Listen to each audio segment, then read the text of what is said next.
almost all of our spending authority at that time. And all the loans that you're making are fixed rates. They're not variable rates. They're all fixed rate, Okay. 15, 30-year loans. Majority of loans are probably 30-year amortization. And the cap amount you said went from 225 or No, it was the veteran home, it was the VA guarantee limit, which was 647,000, and they've dropped it to 500,000. And we look at that every month. The board meets again tomorrow, and that's always on the agenda, is to look at the rates and the cap every month. Okay, but your rate increase is not tied to a Fed rate or anything like that automatically, correct? No, it's based on the availability of our funds. And that was the other reason that we kept the rates low for so long, is we started this fiscal year off with $103 million in operating funds. Okay.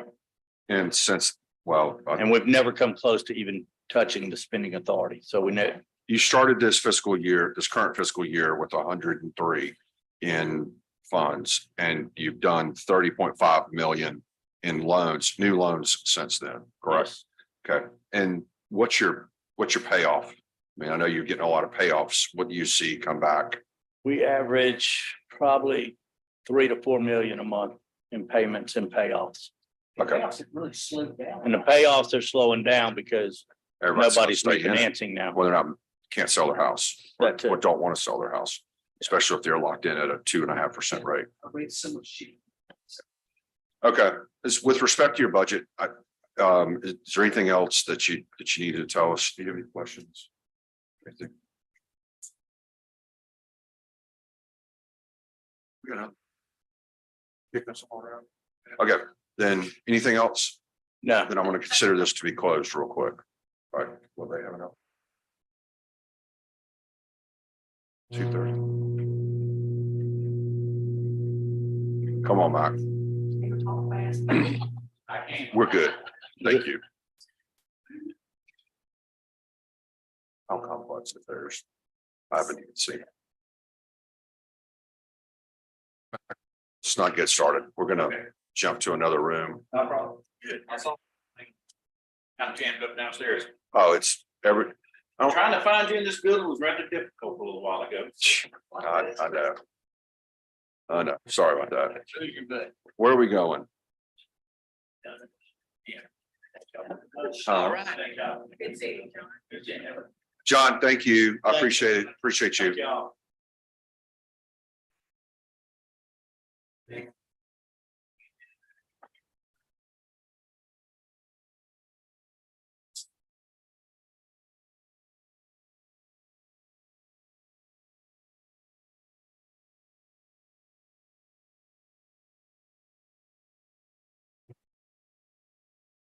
It's energy. Shit. I'll bump Carter.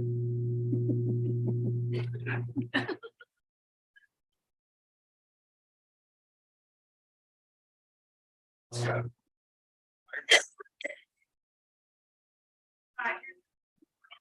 Do this. Got your hand out. You may see some chairman rumbling over.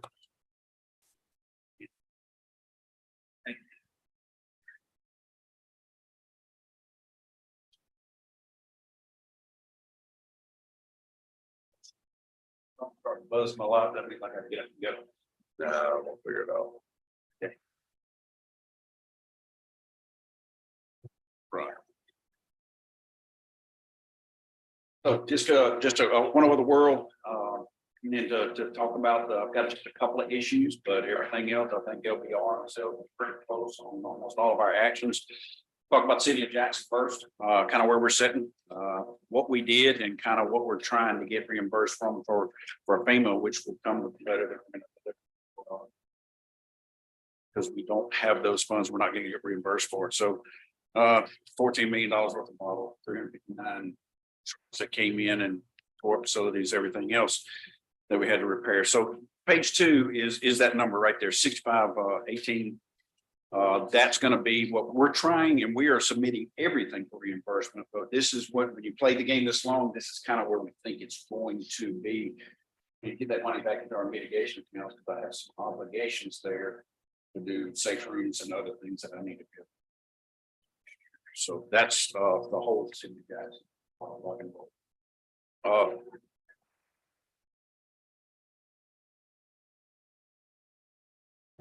Okay, and you're getting this from FEMA's response, correct? Okay, and this is way above my pay grade because I'm not paying attention to what all the different sources of money that are coming in for response to the city of Jackson. Is there any way for us to grab or to send somebody a bill for 6.5 that they're able to use from other sources for response? I think they should. I think we should Thank you. ask Okay. for that. It is there. They're getting paid every month. Okay, Yes, sir. I'll work. We'll work on that. So going on the next page, the 721 budget, the biggest heartburn I have, or that's going to affect me very tremendously, is a 5-pin reduction. We got cut by 12 pins last year. We did have a very difficult time this last year trying to fill a floodplain manager, the certification there. We had a guy that been with us for 24 years, Stacy Ricks. He passed away, and we had to get some federal mandates done and corrections done.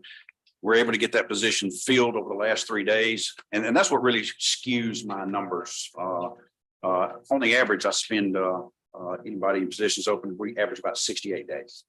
But right now, that one was almost about a year to get the certifications done. And that affects NFIP, National Flood Insurance Program, statewide, that we have to monitor. So what I'm asking for is a pass on cutting me 5 positions. I'm getting the rest of them filled. Now, were those vacant positions and they swept the pins and the They're- salary? They're vacant, and it was in that NFIP. I had 2 people running a 5-person program statewide. So I'll get it done, but we're on the way back, and that affects too many people in the coastal area, flood areas and whatnot. And that would be the ones that should be swept. And I'm asking for a little reprieve from there. Everything else, I think we're good. We need to talk about ARPA money, though. As an emergency operations center for the state, we qualify for ARPA funds. So what we want to do is plead that we get the case to replace a roof replacement and chiller replacement. That building was 2006 model. The chillers are malfunctioning, and to be able to use ARPA one-time money to be able to get those long distance things done, that's what we want to be able to apply for and have the special funds to do that at our EOC. Bouncing to the next one, the 722. Almost the same thing there. We're very close in our numbers in this account. We do want to have the subsidies bump up because of all the disasters we have. We need to be able to do the reimbursements, the 25% that we're on the books for the public assistance grants, and the 30 open federally declared disasters that we have. We think we've got that out there that we're going to be able to facilitate over this next year's time. That you're going to be able to close out. Yes, sir. That's what you're saying. Okay. Yes, sir. So you're going to have to make those payments or those reimbursements to the tune. And is that covered under the contractual services under the?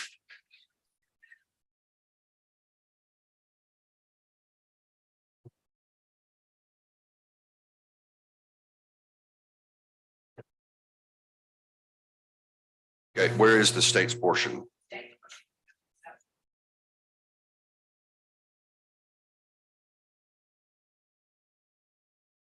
Okay,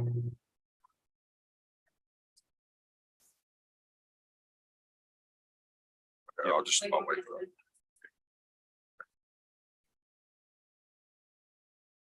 that. We're good there. Okay, next page, I'm heading to the disaster trust fund.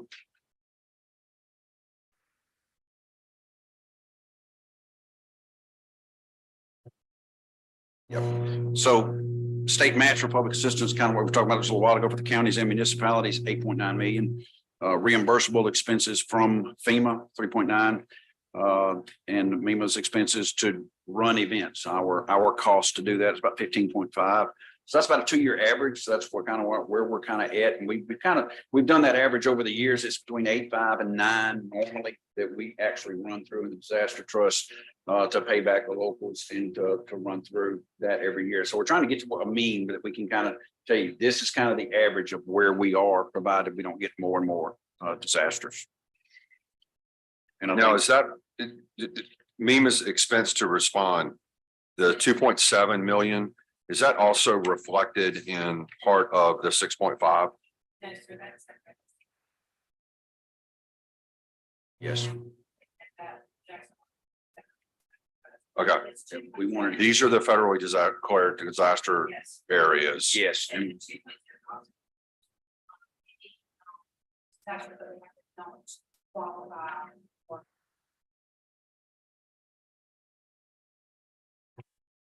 the 9 homes in Anguilla last month that got destroyed totally, no federal declaration. So we had to respond into that local community on the state level and assist locals and then get them with other grants. How many disaster, how many disaster numbers do you have 30 open right now? 30. 30? Yes, sir. How many were you able to close out last year? Closed out. I believe it was 4.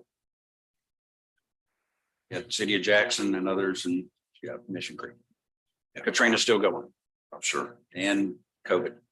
It was, Yes, mitigation Katrina is closed. So now I've got the straw looking at only the city of Biloxi now. So that is, I'm familiar. working, sir. Okay. Oh, So the next page of the CLOC of the logistical center, I wanted to cover that and kind of tell you what's going on there. Our average expenses are $10,000 a month. And the total over 16 months is 162. We would be in the millions of dollars if we were still renting facilities all over the state for that. The Department of Health is now passing legislation and we're going to be rotating the stock down there so it does not expire again and it does not mold.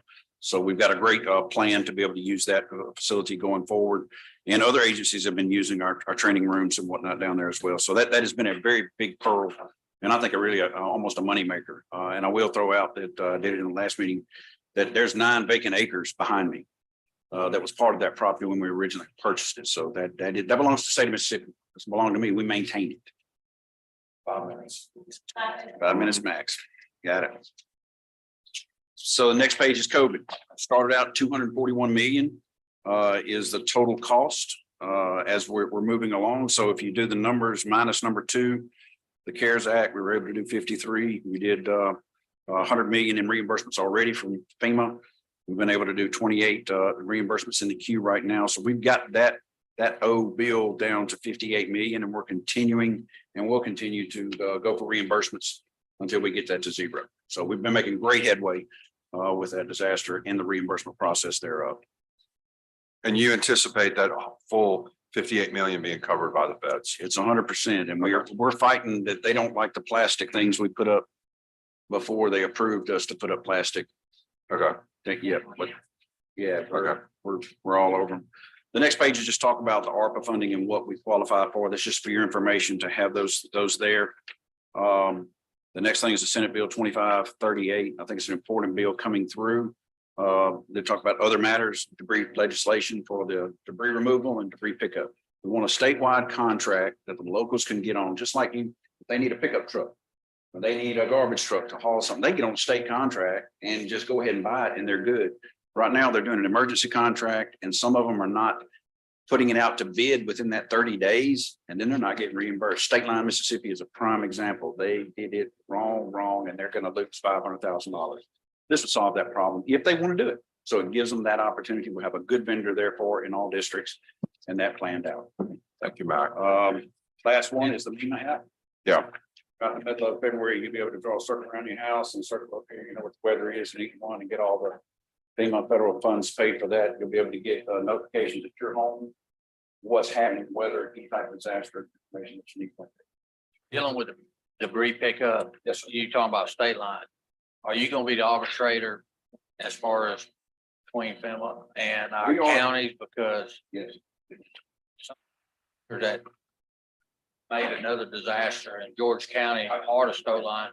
Because the loss one is, yes, three or you picking up, which contributed to the road failure. The speed that we get this done now, you got all that contract. Next day, they're all in. I think it's important.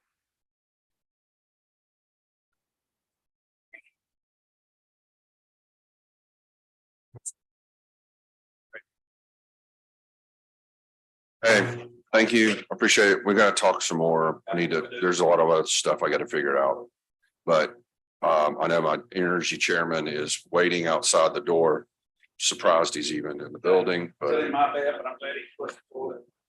you go. Thank you. Appreciate your work. Appreciate y'all's continued hard work. Appreciate it. See you again. Always good to see you.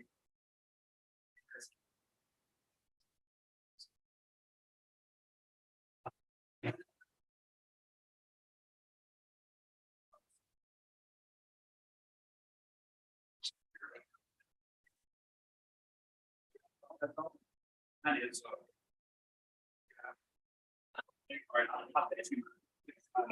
And also,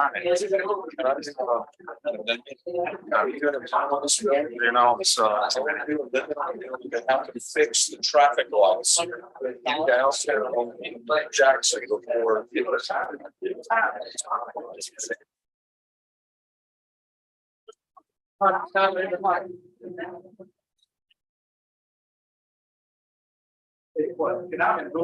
That property, all.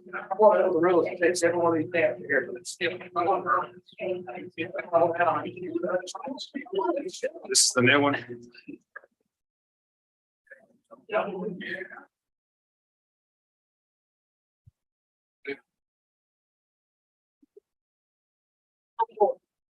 Get a bunch.